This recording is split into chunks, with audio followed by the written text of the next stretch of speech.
Sure.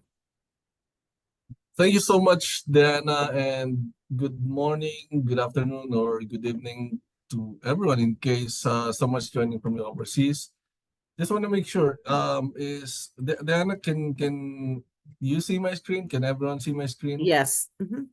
Okay, great. Because I don't see it in the spotlight, but great. So if everyone is able to see it, then let's get on with the agenda. So first, before we go to the main topic of this session, let's go through quickly what is integration service and what are the available connectors. As you can see here, there are wide array of different connectors or integrations available that you can readily use as part of your automation and lets you manage your connections to these different integrations, whether it's 365, whether it's Google Workspace, Azure, GenAI, Amazon Bedrock. All of these are available in integration services. You just create the connection, and then readily you can use it in your workflow, those connection. And each of them are have pre-built activities that you can use within your workflows. So these are some of the curated integration service packs that are categorized. As you can see here, there are available connectors for generative AI, like most popular OpenAI, in both in the directly or in Azure, Amazon Bedrock, Anthropic is available as well. Whether you're going for IT related automation, Citrix, Azure IAM, from Microsoft Entra, formerly Azure AD, any API-based system, right? So, and this is what our topic is gonna be, right? If you don't see any connector here that is available for your use case or for your needs, then where do we go, right? How can we leverage integration service for that particular use case? And that's where Connector Builder is very useful for, right? You have an API, you have your API documentation. How do you leverage that and turn that into an activity using integration service, Connector Builder, and be able to manage your connection to that API through integration service. That's what we'll be covering today. And first, I want to, again, sorry, this should have been in the first part, but I want to introduce myself. I'm Russell Alpeche. I'm part of Cubotica, who is a platinum partner of UiPath, and we've been doing community events across the Americas. And this is a connector series is mainly focusing on integration service component in UiPath. And Diana Gray, again, our community marketing manager. And Charlie is the one who started or spearheaded this Connector Corner series in UiPath. So again, for the agenda, so we'll do a quick intro on Connector Builder and how to create your own connector by starting from either a blank canvas or uploading file or URL for of your API documentation, whether it's Swagger, Postman, in JSON format, in YAML format, so you can do it. You can create connector from those API documentation. I can also cover common authentication mechanisms, right? For that helps you connect or create connection to these APIs. And finally, how you can leverage Activity Designer to customize the activity that you can get from this integration service connector that you built. and of course, publishing or and how to use it within your workflows. So in the UiPath 3 pillars, where you have discovery, automate, and operate. So connector builder lies on the automate piece. Of course, you build, right? Build, you automate. This is where this component is aligned to, right? And this is making your development more efficient by being able to directly use or do API connection directly, let's say to Salesforce, without doing raw HTTP or REST API calls, right? So you just drag and drop this integrations in your workflow, and you can, let's say, create Salesforce opportunities. You can get emails from Outlook, or download files in SharePoint. So this lets you do a truly low-code development that directly interacts with APIs. So again, not much on the slide. I want to focus on the demo. So let's start with the demo. Let me just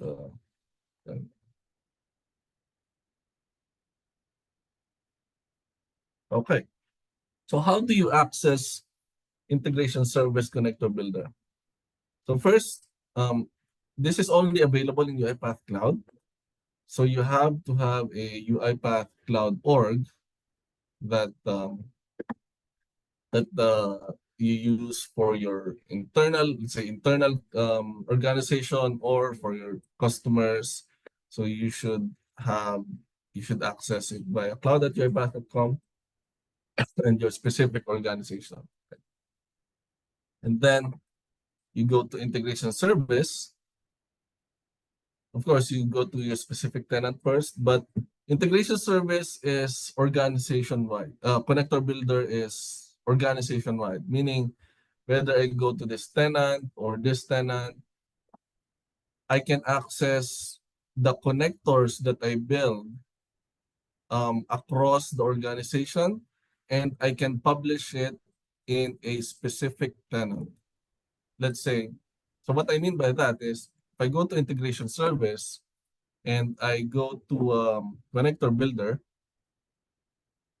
you see here, these are the available connectors that I have created, and all of them are published within this tenant right here.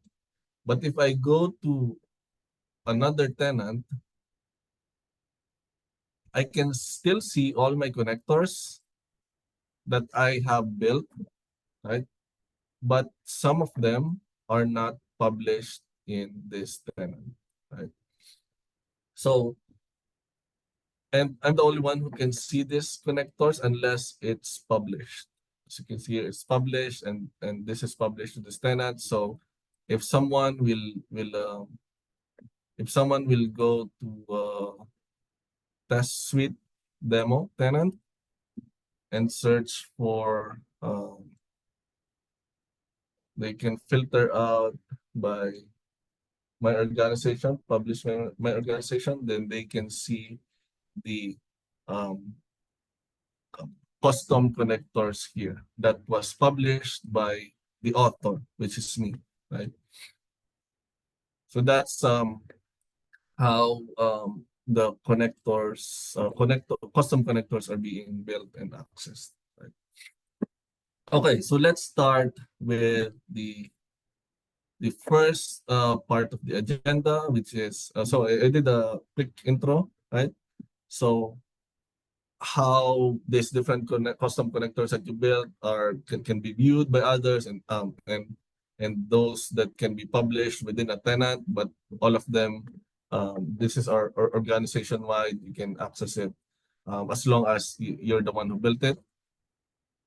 Now let's start creating from scratch, right? So let's start with the basic one. So let's start by creating connector from a blank from blank canvas, right? And let's say we have a use case where we would like to access an SAP module or an SAP transaction through an API. We have an let's say we have an S4 environment in SAP Cloud that we wanna automate, right, without using the UI. So we want to do it via API. So first, let's go to SAP, right? So this is api.sap.com, and this is their catalog of APIs that are available. And if you go to categories and API, then you can see here all the APIs available in SAP, and you can look at the OData V2 one, right? And from here, let's say as part of your automation, you would like to fetch accounts in SAP. Example, just go through this. And from here, you can see the authentication methods, which I will discuss later as well. So this is relevant when creating an API. I think this is one of the most critical piece, in fact. Authentication methods, I can do API key, basic authentication, because I'm using OData V2. For OData V4, they're using, I think, OAuth Flow. So, Question. sure, go ahead. Hello. So what is OData V2 and what is OData V4? So, great question. This is specific to, I'm not an SAP expert, but this is um, specific to their version of the OData objects that they have for their REST endpoints in SAP. So one thing I noticed when comparing some objects in OData V2 and OData V4, again, this is just for SAP, not necessarily for other APIs, right? They have versioned their OData resources V2 and V4. So one thing I noticed is the resources in OData V4 are much more lean, much more streamlined. If you look at the accounts, the models, if you look at the accounts model in OData V4, so this is OData V2, so you would see less endpoints and less routes than OData V2. So that's just my observation. And again, this versioning is not generic to on other APIs. This doesn't apply. This only for SAP. Because if you look at UiPath, they only have one version of the OData, the resources that they have, right? So yep. I'm sorry I wasn't able to answer. I'm not sure if I am able to answer that question fully, but Yeah, I got it. Actually, I'm also working with SAP, but automating things oh, with UI. yep, So that's why I got was it. curious. Thank you so much. Yeah. And another thing is OData V4. So let's say if you look at the, I mentioned authentication, right? So OData V2 accounts, you can authenticate via API key and basic auth. But if you look at OData V4, same object, it can only be authenticated via OAuth 2 flow authorization code or client credentials. So so they don't support, but again, basic authentication is already deprecated across, so you cannot use um, that with OData V4 and also API key. So I just use OData V2 because this just to start with a basic example how you can authenticate via API key. So okay, so let me create. So if I go to this tryout, right? So I have and just let's say fetch all accounts. I just run this. So I can see here all the things that I need to build the connector, right? Build the connector from scratch. First is, so if I go to here, build the connector, let's say I do SAP S4, just name it OData V2, and then create. So first thing that you need is a base URL. In this case, you have the base URL here. If you deploy SAP on-prem, you have a base URL specific to where you deploy SAP. But in this case, this is in a SAP Cloud. So, and it's in a sandbox. So I can dump it here. Then you can just leave the others as is. And then when you go to the, just click save it. When you go to the authentication, so first, this since it's the first example that we have, let's make it very basic. I'll just use API key authentication. So I just need to get the API key here.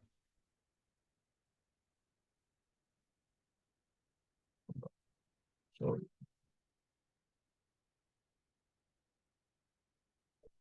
so when you change authenticator type to API key, it provides the parameters that is being used for that authentication. Same goes with the other authentication. So you just need to make sure that you notice here the request headers. So need to make sure the header key here matches the header key in your authentication. So instead of X dash access token, you need to make it similar to this header that is being used by this specific API that you're using. Right? In this case, API key, and I paste API key here, and then you're good to go. Right? And then that's it. Right? So that's then you test the authentication.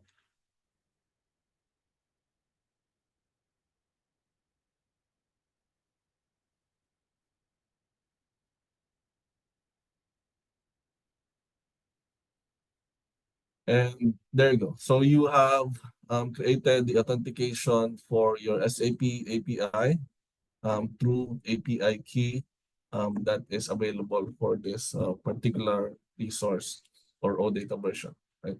Now, you can start creating the different activities or different resources, right? Whether you are interacting with accounts, whether you're interacting with business partner information, or any other objects within SAP, you can start curating those. Let's start with this get or retrieve accounts.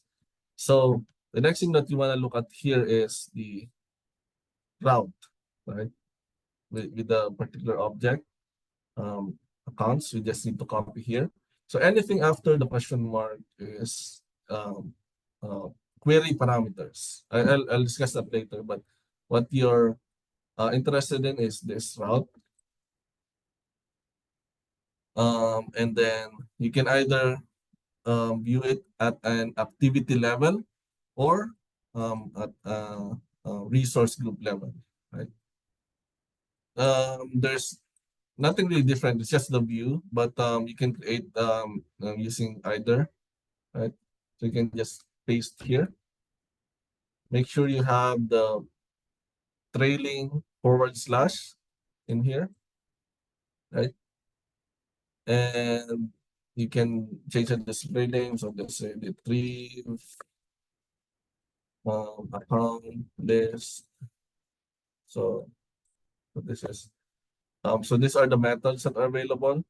So this represents this one, right? So you have a get and which object. So these are, so if you don't have any query parameter or path parameter, when I say query parameter or path parameter, like this one, this is a path parameter. So that means those that doesn't have this, those are lists. So it retrieves list.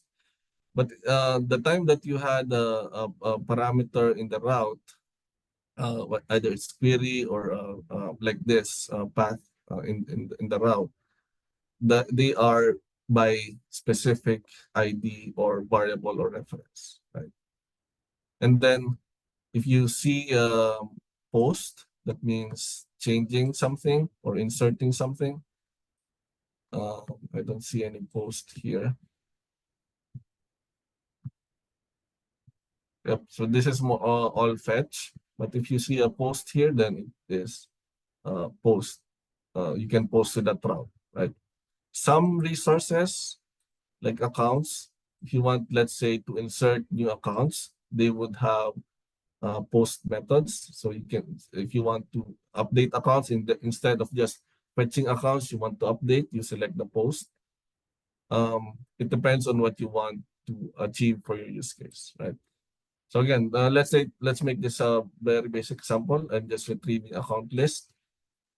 So that's why I selected this. Click create, and it will automatically provide the input parameters. Um, uh, these are, I think, query parameters. Since I'm retrieving a list. So why is this important, right? So I'll just directly run this and see how it looks like.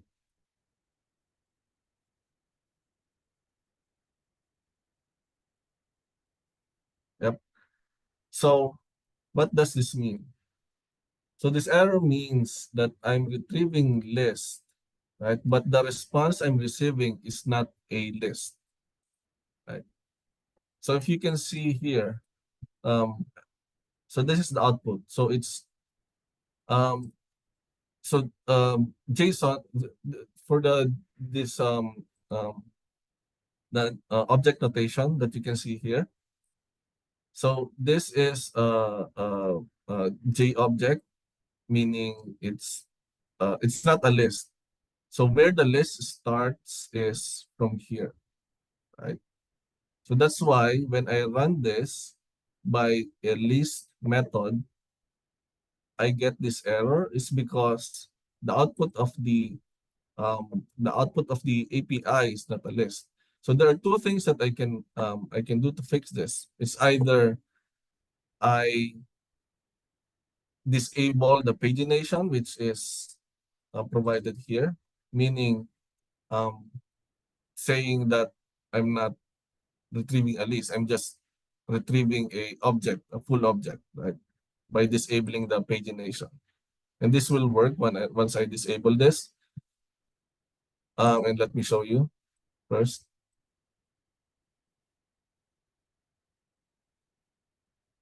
So it works, right? Because I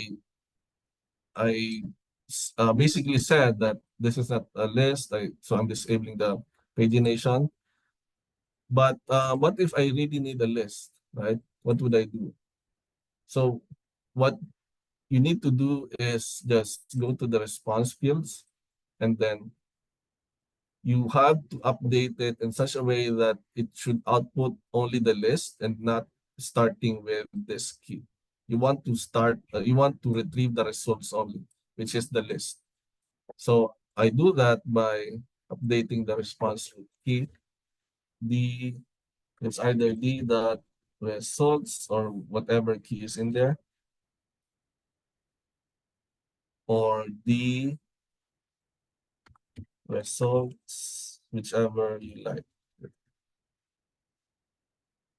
I think this will work. So I just basically get the results and basically get all the results as the root key.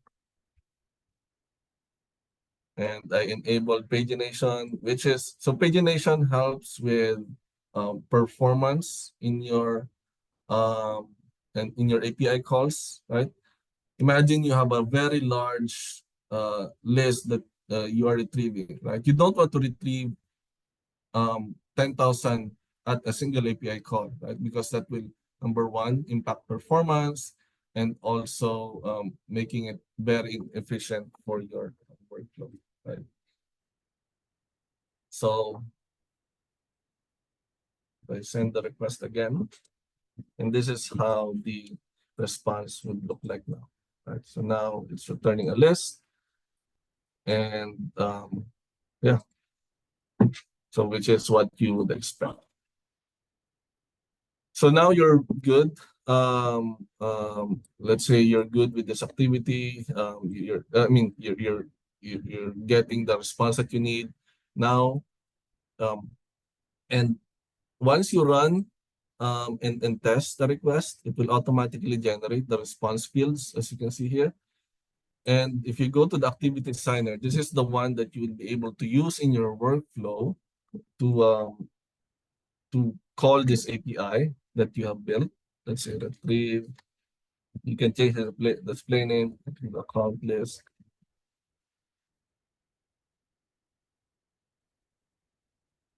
and then output. You can just output the main object, which is the list, which is a G array or JSON array that this will return. Or you can go to output and then you can add a response field, right? Based on, let's say, from this responses, I want specifically to get the bank name or um, nickname or whatever, right? So you want to get the bank name. If you want to have that curated as part of the output, so you don't have to parse the JSON response, you can add that as a parameter. No, not parameter. Oh no, I'm on input, so make sure you're on output, right? Add the response field,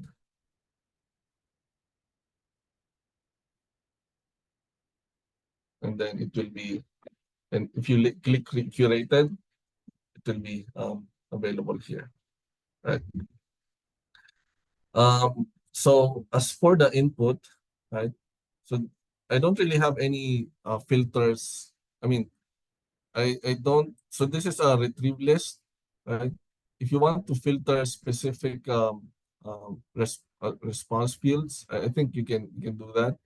But the filters right here, if you notice, if I send request, you can um, you can limit the number of results in a page. Say you just want to show up to max of 20 results, and you want to go to the second page or third page. So these are the input parameters that are available here.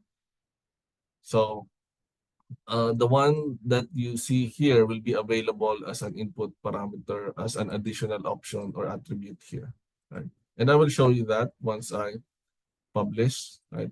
So once I click publish here, you will see how this particular connector will look like when we use it in the workflow, right? So I created a basic um, uh, API connector with an SAP that interacts with the accounts resource in SAP.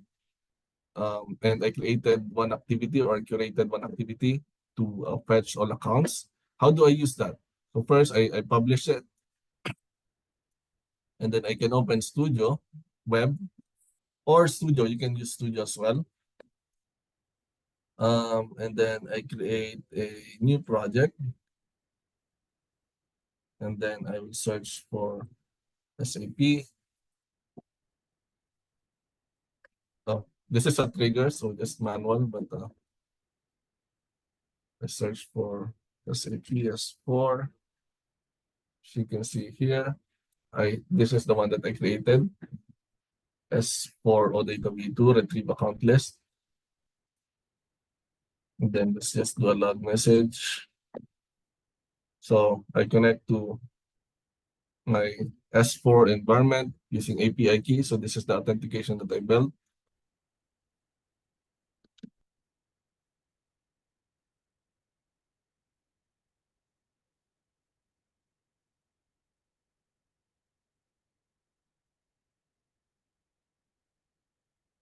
Okay, I connected to it, and then so this is the output, right? Then I can add this input parameters. So default number of records is 200. Then I can just use the count list and then just count the results, let's say. Then do a test.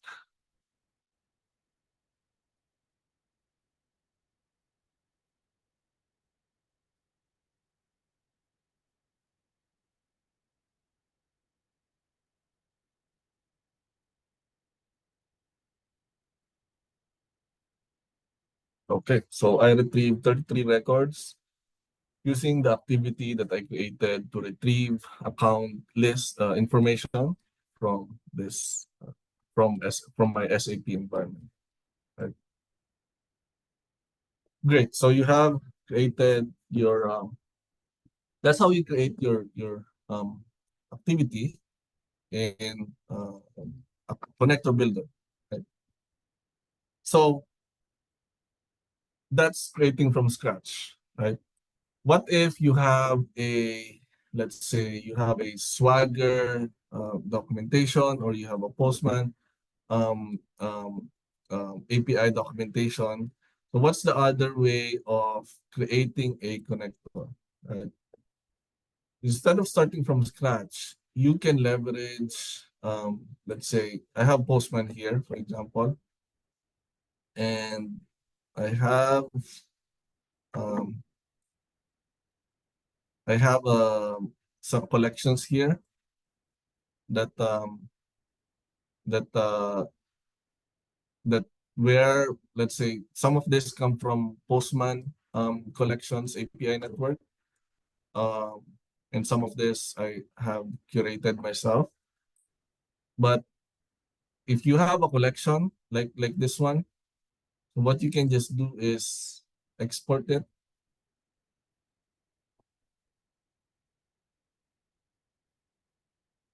and then it will create a JSON. Um, it will create hold on, it will create a JSON output. Yeah, sure.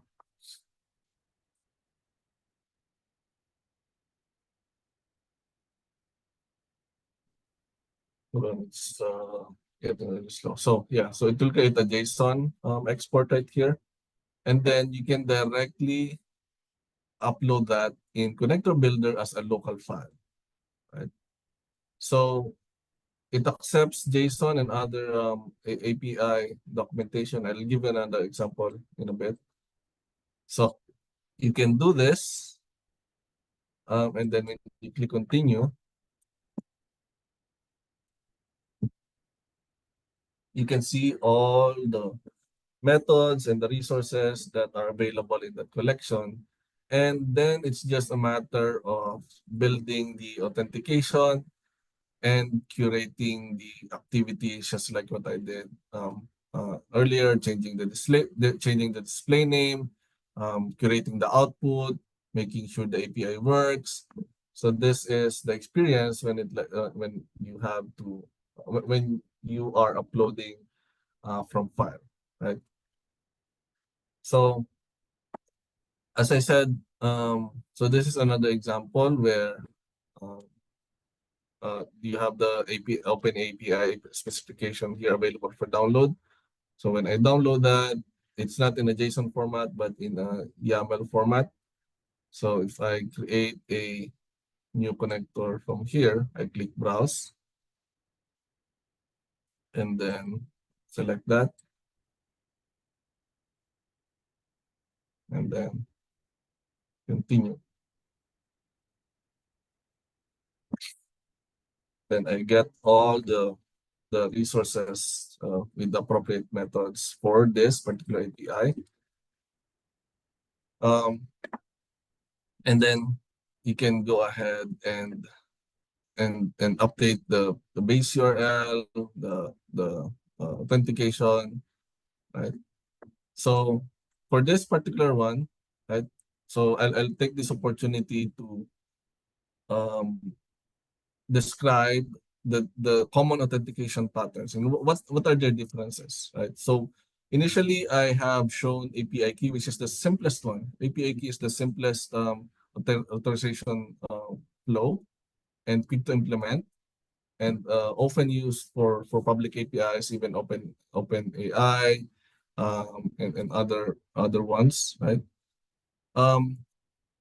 But as compared to this other ones right here, authorization code, OAuth flow, yeah, mainly OAuth 2, API key versus OAuth 2 flows. API key is relatively less secure. So that's the drawback of being simple and quick to implement. API key is less secure than OAuth flow, right? So now so what's the difference between authorization code and client credential flow, OAuth 2? So if you're doing a server to server sort of interaction where no user interactions involved, your app will authenticate to another to a resource in another application, server to server. So you would pick client credentials, right? So this doesn't require someone to log in on and access the resources on someone's behalf. That's that's the other authentication method, which is authorization code. If it's just server to server API calls, you just need the client ID and client secret. You don't need um, um, any access permissions for a user, then you use client credential. But once you need to authenticate on behalf of a user accessing a resource on behalf of the access of and permitted by a particular user, then you use authorization code, right? So let's start first. Let me show you how client credentials authentication work. So you just need to provide a client ID and client secret. And usually, so you can get this on the portal where you uh,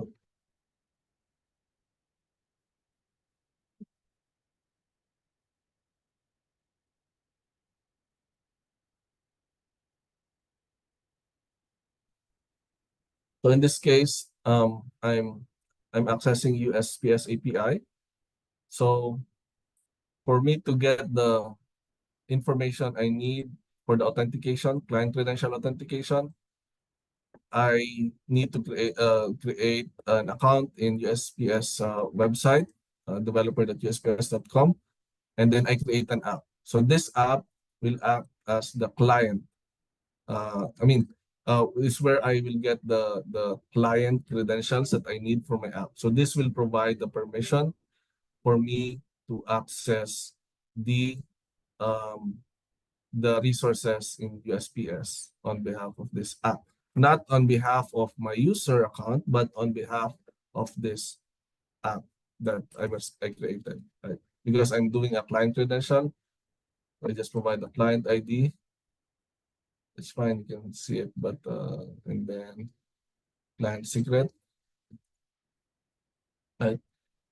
And then connection scope. So another thing important here is the scope, which is also mentioned here. Scope is addresses. And token URL. I think you can leave it as is, but let's see. Or let's need this.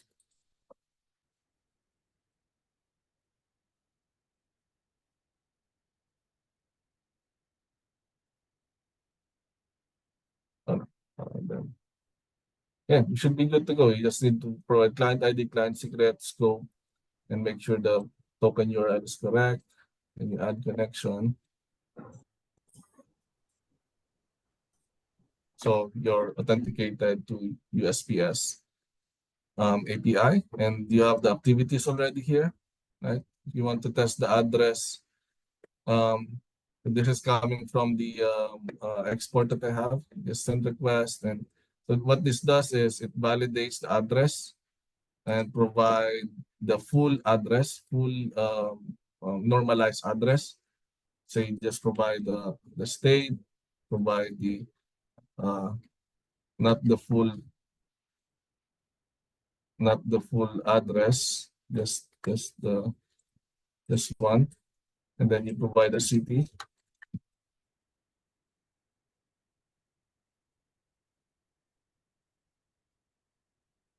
Okay, with reason.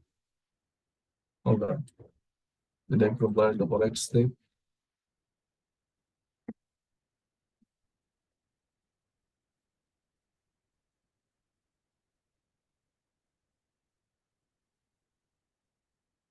Just provide like this. Address not found. So if I do this,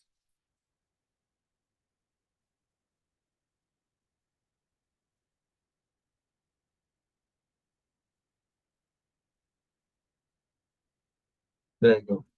So it returns the full qualified, I mean, the standard address for this, for the location, including the zip code +4. So, um, so yeah, that's how client credentials work. And if you want the, let's say, so what's the difference between client credentials and authorization code, right? As I mentioned, client credentials, machine to machine, you just provide client ID and client secret, but authorization code, it uses the user's permission. It requests user's permission, right? So this is an example where I do authorization code, and this is using UiPath um, UiPath Orchestrator API.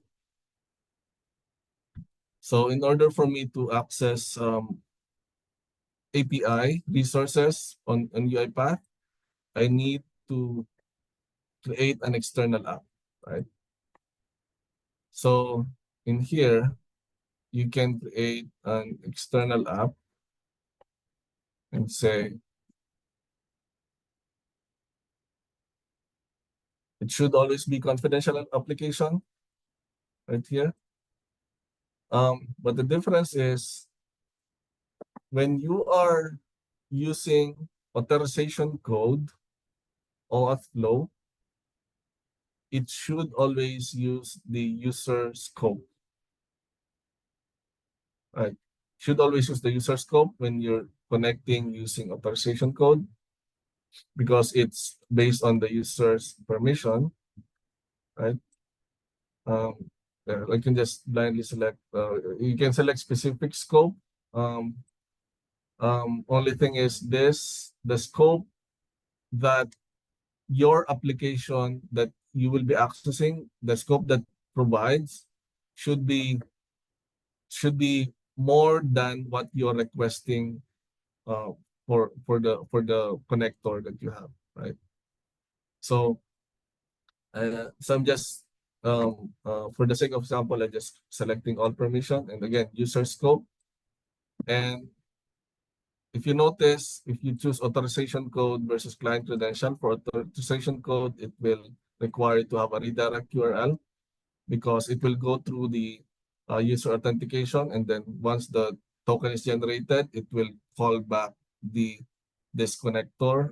It will provide the access token back to this connector. So that's why there's a redirect or callback URL. This is also called redirect URL. So we just provide that here and then click add, right?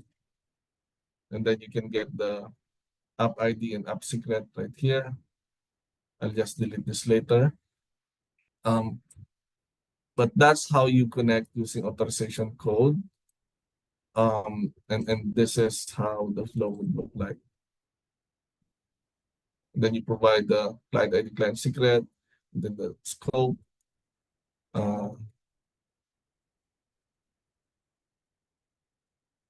It's just this one.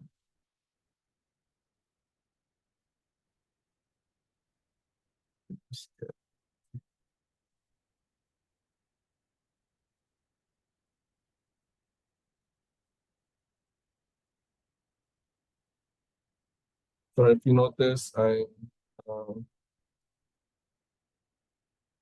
I'm skimming some of this, but oh,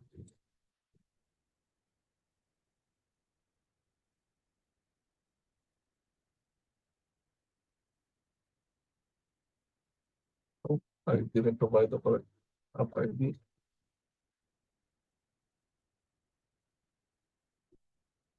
Oops, what happened? Yep, I didn't provide the correct client ID. So what will happen is, um, so once you provide the correct client ID and client secret, it will forward to your login to this app that you're connecting. And then once you log in properly, it will then route the token back to this to the connector. So that's the difference between client credentials and authorization code. Client credentials just provide client ID and client secret and the proper scope. It won't require you to sign in. Authentication, authorization code, it will require you to sign in. Right? You can also do uh, when interacting with UiPath APIs, you can also do client credential. So instead of selecting user scope in the scope, you select the application scope, and you don't have to provide the redirect URL. So that's the difference. I'm not sure why it's not showing. Let me just relog in. So were there any questions? Any question? Let me see some questions in the chat. No. So feel free to ask if you have any questions. Um, so I'm just racing through some of the topic because I want to cover one final demo, which is what if you have a custom API that doesn't really follow the authentication methods that we just discussed. So if you notice, the pre-built connectors in UiPath, so I see there's a question. If you have a Swagger Postman collection, yes, I think I showed earlier. If you have a Swagger or Postman collection, you can upload it directly in in here, right? So I didn't show the Swagger piece, right? So how I did the orchestrator was, if you have a Swagger um, API documentation, you can also use that as a URL. So I showed Postman earlier. So Postman, you can browse from local file and then just select JSON from your Postman collection export or YAML file or whatever that file is. But also you can directly create from URL. This is the Swagger documentation from my UiPath um, um, tenant, right? And then I can just select this Swagger JSON, and then I can enter this as a URL, and then click continue. So yes, it's possible to create this from scratch as well.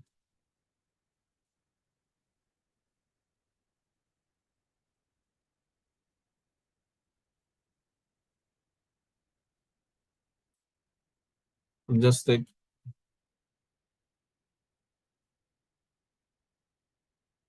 So you showed us there's possibility to create activities for Studio Web. Is there a way to export them as PKG or any other way to use them in Studio Desktop?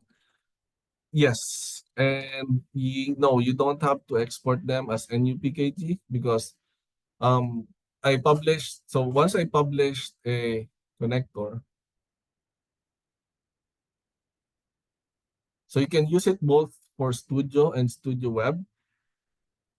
And let me just create a blank process right here. So UiPath in Studio has this called uh, dynamic packages or whatever they call it. They call it DAP, right? So previously, integration service connectors have are installed in separate packages, right?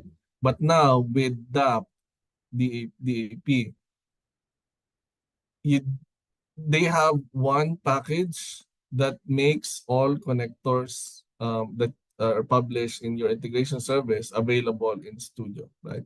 So if you can see here, I can filter activities by installed and available. So what the available means is if you go to the available here, so you can see all the connectors that you haven't installed yet, but if you want to use them, you can just directly add them here. You can just directly um, um, search for them or uh, or just drag and drop from here, for example. And then once you drag and drop from here, it will install that package. And because this is not yet installed, but you can see it as available uh, in the DAP consolidated package. So yes, you can use them in Studio Desktop, like how you use them in Studio Web. I hope that answers your question. I know you only have a couple of a few minutes left, but yeah, I just want to go through this last demo. So let's say you have an API. So if you want to build, I'll just show you real quick. So I built this API um, and deployed it in Connector Builder. So you can build your own API as well, and and and even if it doesn't follow, let's say, certain authentication mechanisms here, you can create a um, custom authentication here because this API that I built doesn't necessarily follow the one um, app rule that one product, one connector rule that the integration service is following, which makes sense, right? For each of these, if you notice, for each of the activity that are curated integration service, all of them focuses on just one product or one application or integration, right? But what if, so the API that I have is essentially a um, connector that leverages a vector database, it leverages a LLM, and so you need to have connectors. It leverages embeddings models as well.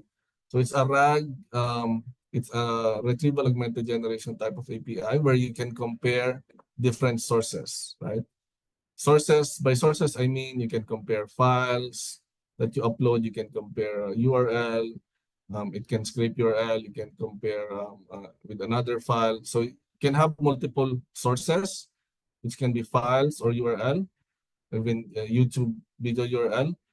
Um, and it will push those, it will create embedding, it will push it in a vector store. So in this case, it's a Pinecone. So I have to have a Pinecone API key. And then after ingesting those, it will use an LLM model, which is OpenAI, to use this comparison criteria, right?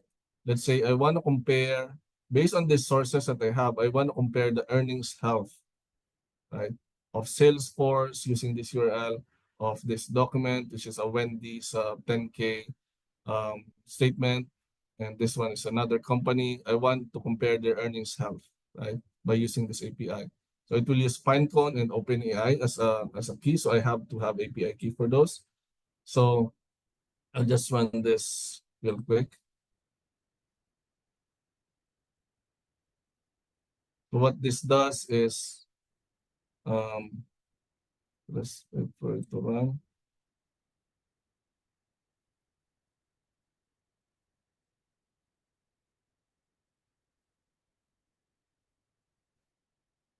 So in this case, I cannot use authorization code. I cannot use just the API key.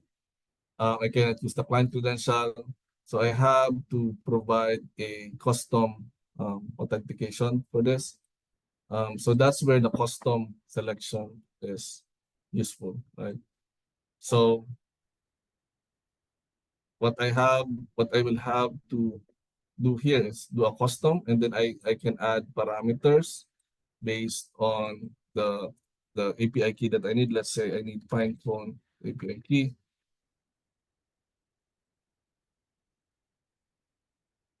And the name should be API key based on the API, the code that I have. So I have the authorization here. So this is the API key. It should follow here, right? And I also have the OpenAI API key. And it should follow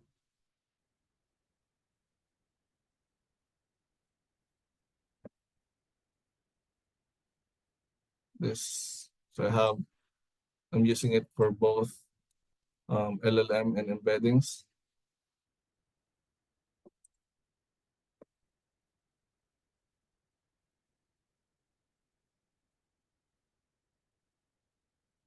And then another one is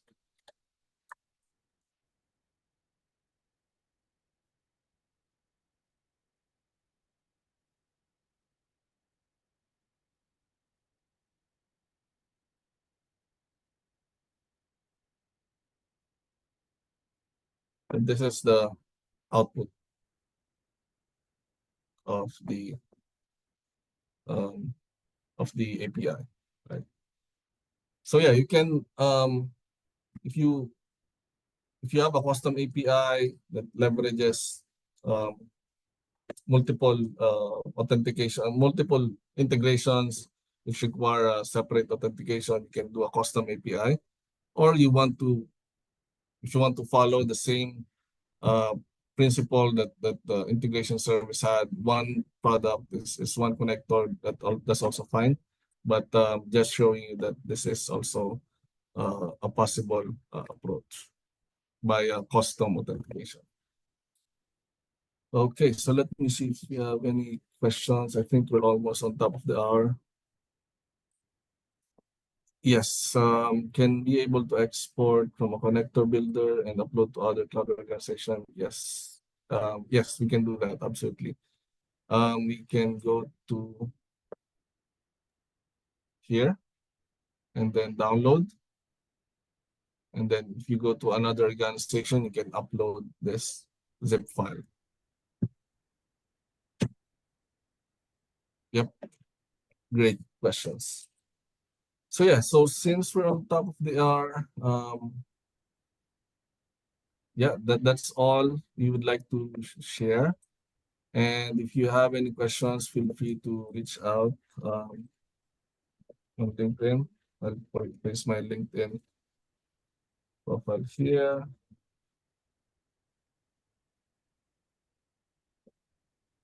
And yeah, feel free to ask any additional questions that you may have. And yeah, thanks for joining our session. Diana, do you have anything else that you want to add?